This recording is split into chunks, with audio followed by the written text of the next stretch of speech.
La vraie force n'est pas dans les muscles, mais dans l'humilité. Il était une fois, dans un petit village de Mayotte, un grand zébu fier et fort, nommé Mkuma. Chaque matin, il traversait la grande plaine rouge pour aller boire à la rivière. Sa bosse majestueuse brillait sous le soleil et sa cloche résonnait comme un chant dans le vent. Dans ce même village vivait une toute petite fourmi, Tsiwana, connue pour son ardeur au travail. Chaque jour, elle portait des grains, des feuilles et des miettes sans jamais se plaindre. Un matin, Mkuma regarda Tsiwana passer devant lui. Il éclata de rire. Il lui dit d'un ton moqueur, « Regarde-toi, minuscule.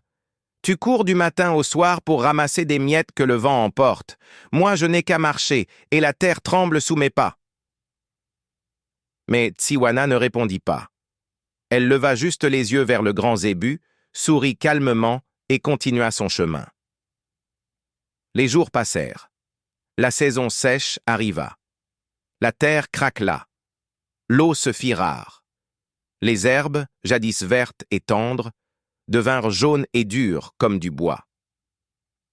Un soir, Mkuma sentit la faim le ronger. Ses flancs s'étaient creusés, sa force diminuait. Il marcha longtemps, très longtemps, cherchant un peu d'herbe fraîche, mais il ne trouva rien. Épuisé, il s'arrêta près d'un vieux manguier et se laissa tomber sur le sol. Son souffle était lourd. C'est alors qu'il aperçut une minuscule silhouette qui avançait vers lui.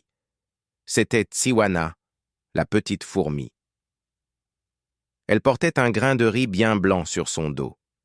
Elle s'approcha doucement, le posa près du museau du zébu et dit d'une voix tranquille. « Tiens, Mkuma, tu sembles fatigué. Mange un peu, cela t'aidera. » Le zébu la regarda, ému. Il baissa les yeux. « Comment toi, si petite, peux-tu encore m'aider? Moi qui me croyais au-dessus de tout? » Tsiwana répondit, « La grandeur n'est pas dans la taille, mais dans le cœur.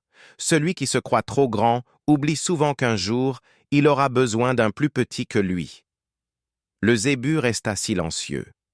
Il mangea le grain lentement, les larmes lui montant aux yeux. À partir de ce jour, il ne se moqua plus jamais de personne.